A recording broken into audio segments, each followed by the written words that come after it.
سورہ بقرہ کی آیت نمبر 260 ہے۔ اللہ تعالیٰ فرماتے ہیں کہ اس وقت کا تذکرہ بھی سنیں جب ابراہیم علیہ السلام نے کہا تھا کہ میرے رب مجھے دکھائیے کہ آپ مردوں کو کیسے زندہ کرتے ہیں۔ اللہ تعالیٰ نے فرمایا کیا آپ کو یقین نہیں ہے؟ تو وہ کہنے لگے یقین کیوں نہیں ہے، مگر خواہش اس لیے ہے کہ تاکہ میرے دل کو پورا اطمینان حاصل ہو جائے۔ تو اللہ تعالیٰ نے فرمایا کہ آپ 4 پرندے لے لیجئے اور انہیں اپنے ساتھ مانوس کر لیں، پھر ان کو ذبح کر کے ان کا ایک ایک حصہ ہر پہاڑ پر رکھ دیں، پھر ان کو بلائیں، وہ چاروں آپ کے پاس دوڑتے چلے آ جائیں گے۔ اور آپ یہ جان لیں کہ اللہ تعالیٰ پوری طرح صاحب اقتدار بھی ہے اور اعلیٰ درجے کی حکمت والا بھی ہے۔ اس خوبصورت آیت مبارکہ میں جو پہلی بات کی گئی ہے کہ ابراہیم علیہ السلام نے یہ سوال کیا تھا کہ میں دیکھنا چاہتا ہوں کہ آپ کیسے مردہ کو زندہ کرتے ہیں، تو ہمارے ذہن میں یہ قطعاً سوال نہیں آنا چاہیے کہ ابراہیم علیہ السلام کو کسی قسم کا کوئی شک تھا، کیونکہ آیت میں پہلے ہی اللہ تعالیٰ نے ان سے خود پوچھ لیا ہے کیا آپ کو ایمان نہیں ہے، تو انہوں نے کہا نہیں، مجھے دل کا اطمینان چاہیے۔ اس کا مطلب ہے کہ ایمان اور اطمینان یہ 2 چیزیں ہیں۔ ایمان کا تعلق غیب کے ساتھ ہوتا ہے اور اطمینان کا تعلق آنکھوں کے دیکھنے کے ساتھ ہوتا ہے۔ ہم سے سوال ایمان کا کیا جائے گا، ہم سے سوال اطمینان کا نہیں کیا جائے گا۔ لیکن پھر دوسرا سوال ہمارے ذہن میں یہ آتا ہے کہ ابراہیم علیہ السلام نے پھر کیوں اطمینان کے لیے، کیا ان کے لیے بھی ایمان کافی نہیں تھا؟ انہوں نے یہ سوال کیوں کیا؟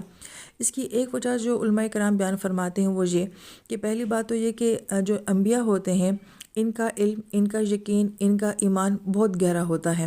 پھر انہوں نے یہ بات آگے لوگوں کو بھی سمجھانی ہوتی ہے۔ اسی وجہ سے اللہ تعالیٰ انبیاء کو بہت سارے غیر معمولی واقعات دکھاتے بھی ہیں اور ان کی زندگی میں وہ لاتے بھی ہیں، جیسے کہ ابھی پیچھے عزیر علیہ السلام کی بات ہوئی، انہیں یہ زندگی اور موت کا سارا مظاہرہ کروایا گیا۔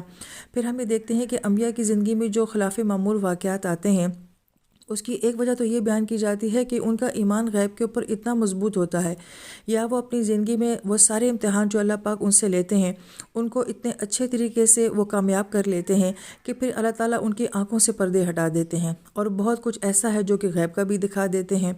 دوسری وجہ یہ بھی بیان کی جاتی ہے کہ چونکہ ان لوگوں نے اس بات کو آگے لوگوں میں بتانا ہوتا ہے، انہیں سمجھانا ہوتا ہے، تو اس لیے ان کا معیار جو ہے وہ بہت اعلیٰ ہونا چاہیے، یعنی کہ ان کو ایمان بھی ہونا چاہیے اور ان کو اطمینان بھی ہونا چاہیے۔ اس وجہ سے اللہ پاک انبیاء کے ساتھ اس طرح کے خلاف معمول واقعات کرتے رہتے ہیں۔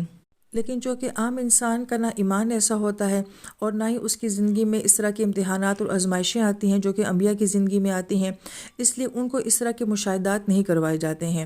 اور ایک عام انسان کو جو ایمان غیب پر ہوتا ہے اور اس سے جس قسم کے سوالات ہوں گے تو اس کے لیے اس طرح کے غیر معمولی واقعات جو ہیں وہ ضروری بھی نہیں ہیں۔ لہٰذا جب ہم یہ فرق سمجھ لیتے ہیں تو پھر ہمارے ذہن سے بہت سارے اشکالات ایسے ہیں کہ جو کہ پھر دور ہو جاتے ہیں۔ پھر ایک اہم بات یہ بھی کی جاتی ہے کہ یہ سوال کرنے والے کون ہیں؟ ابراہیم علیہ السلام ہیں، تو کیا میرے جیسا انسان بھی یہ سوال کر سکتا ہے؟ تو کیا میری زندگی میں ابراہیم علیہ السلام جیسا ایمان ہے، ان جیسی قربانیاں ہیں کہ ان کی ساری زندگی ہی قربانیوں کی ایک داستان ہے؟ اگر وہ یہ سوال کرتے ہیں تو سمجھ آتی ہے کہ سوال کرنے والی ہستی کیا ہے اور انہوں نے اپنی زندگی میں کیا کچھ نہیں اللہ تعالیٰ کو کر کے دکھایا ہوا ہے۔ لہٰذا سوال کرنے والا کون ہے یہ بھی بہت اہمیت رکھتا ہے، اس لیے ہر انسان جو ہے وہ اس طرح کے سوال نہیں کر سکتا۔ اس کے بعد پھر یہاں پہ جو 4 پرندوں کا ذکر کیا گیا ہے تو ایک علماء کرام کی جماعت تو فرماتی ہے کہ یہ سارا واقعہ بالکل ایسا ہی ہے کہ جیسا کہ قرآن پاک میں بیان کیا گیا کہ 4 مختلف پرندے لیے گئے، انہیں مانوس کیا گیا، پھر انہیں ذبح کیا گیا، پہاڑ کی چوٹیوں پہ رکھا گیا اور اللہ پاک نے ان کے گوشت ہڈیوں کو آپس میں جوڑ کے اڑتا ہوا دکھایا تاکہ ابراہیم علیہ السلام کو مزید اطمینان حاصل ہو جائے۔ اگرچہ اس میں کچھ اور بھی ہمیں کچھ تفاسیر میں تفصیل ملتی ہے کہ وہ 4 پرندے کون کون سے تھے، ان کے نام کیا تھے، ان کی خاصیتیں کیا تھیں، لیکن اکثر علماء کرام جو ہیں اس قسم کی تفصیل کو اتنا پسند نہیں فرماتے ہیں کہ اس کا ہماری عملی زندگی کے ساتھ کوئی تعلق نہیں ہے۔ قرآن ہدایت کی کتاب ہے، لہٰذا اس کو اس اینگل سے پڑھنا چاہیے کہ جس سے ہمیں اپنی زندگی میں کوئی رہنمائی ملے۔ پھر اس واقعے کو ایک اور تفسیر کے ساتھ بھی بیان کیا جاتا ہے جو کہ ابو مسلم اصفہانی رحمہ اللہ تعالیٰ کی تفسیر بیان کی جاتی ہے کہ انہوں نے فرمایا کہ یہاں پہ ایک پرندے کو ٹرین کرنے کی بات کی گئی ہے اور پھر اس کے بعد جو 4 پہاڑوں کا ذکر کیا گیا ہے تو گویا کہ یہ 4 پہاڑ جو ہیں یہ 4 طرح کی ڈائریکشنز ہیں اور یہ 4 ڈائریکشن میں ان پرندوں کو پھر جب بھیجا گیا ہے اور پھر وہ وہاں سے دوڑتے ہوئے ابراہیم علیہ السلام کے پاس آ جاتے ہیں تو اس سے انسانی زندگی کو جو ہے وہ بیان کیا گیا ہے، کیونکہ انسان بھی اس دنیا میں ایک پرندے کی طرح ہے اور وہ ایک پرندے کی طرح پرواز کرتا ہے۔ ہم اپنی روزی کے لیے، معاش کے لیے، رشتوں کی وجہ سے، موسم کی تبدیلیوں کی وجہ وجہ سے ہم کبھی کہیں ٹریول کرتے ہیں، کبھی کہیں ٹریول کرتے ہیں، کوئی دنیا کا انسان کسی کونے میں موجود ہے، کوئی کسی کونے میں موجود ہے۔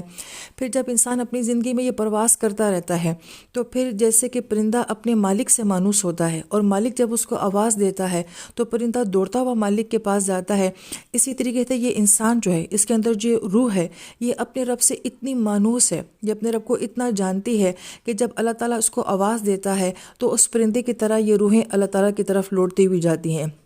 اور اس کیفیت کو قرآن پاک میں کہاں بیان کیا گیا ہے؟ ارجع الی راضیۃ مرضیہ کی صورت میں بیان کیا گیا ہے کہ وہ روحیں جو اپنے رب سے بہت مانوس ہوتی ہیں، اٹیچ ہوتی ہیں، تو جب انہیں آواز دی جاتی ہے کہ واپس آ جاؤ تو یہ بڑی خوشی خوشی واپس چلی جاتی ہیں، کیونکہ انہیں اللہ سے ملاقات کا بہت شوق ہوتا ہے، انہیں اپنے رب سے بہت مانوسیت ہوتی ہے۔ واللہ عالم، حقیقت تو اللہ تعالیٰ کی ذات بہت بہتر جانتی ہے، مگر ابو مسلم رحمہ اللہ تعالیٰ کی تفسیر دل کو بہت اچھی لگتی ہے۔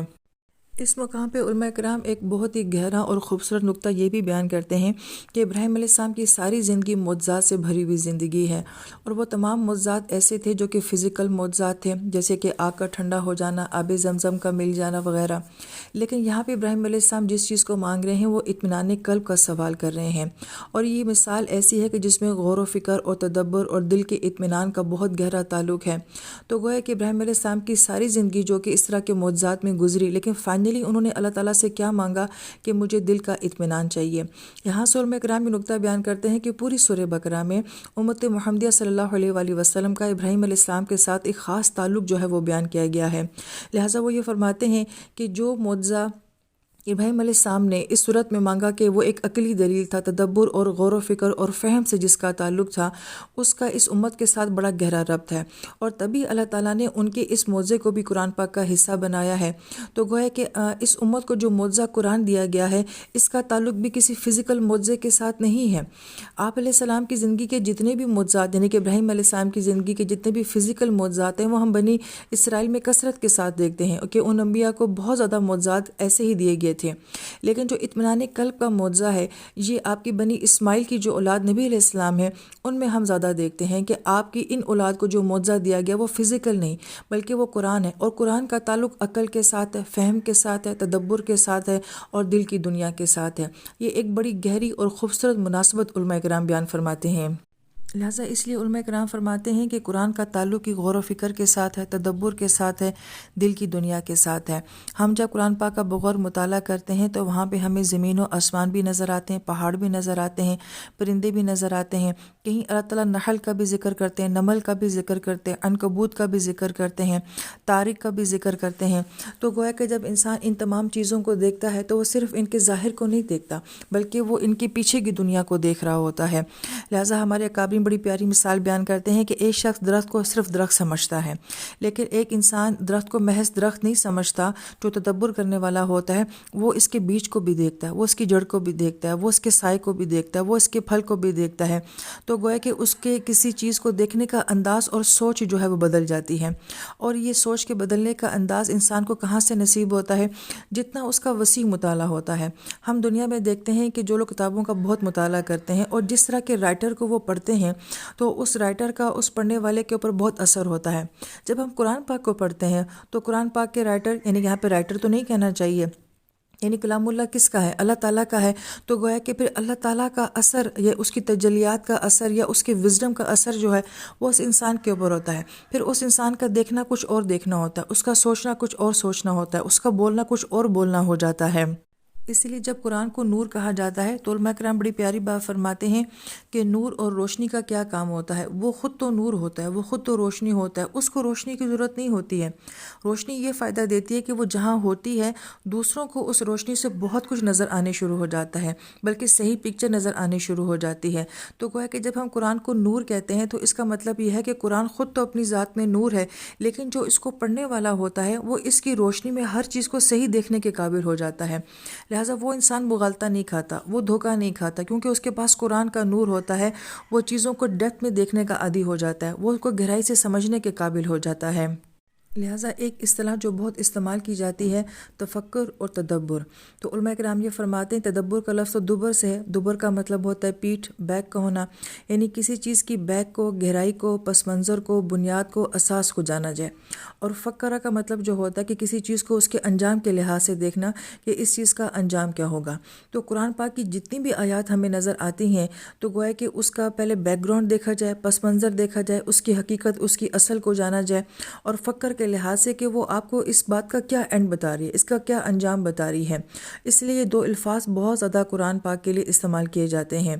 اللہ تعالیٰ سے دعا ہے کہ اللہ تعالیٰ ہمیں بھی ایسی ذہن، ایسی سوچیں اور ایسے مطمئن دل اور دماغ نصیب فرمائے کہ ہم قرآن پاک میں غور و فکر کر سکیں اور تدبر کر سکیں، اور پھر اس کا اثر اللہ تعالیٰ ہماری زندگیوں میں بھی لے کر آئیں۔ آمین یا رب العالمین۔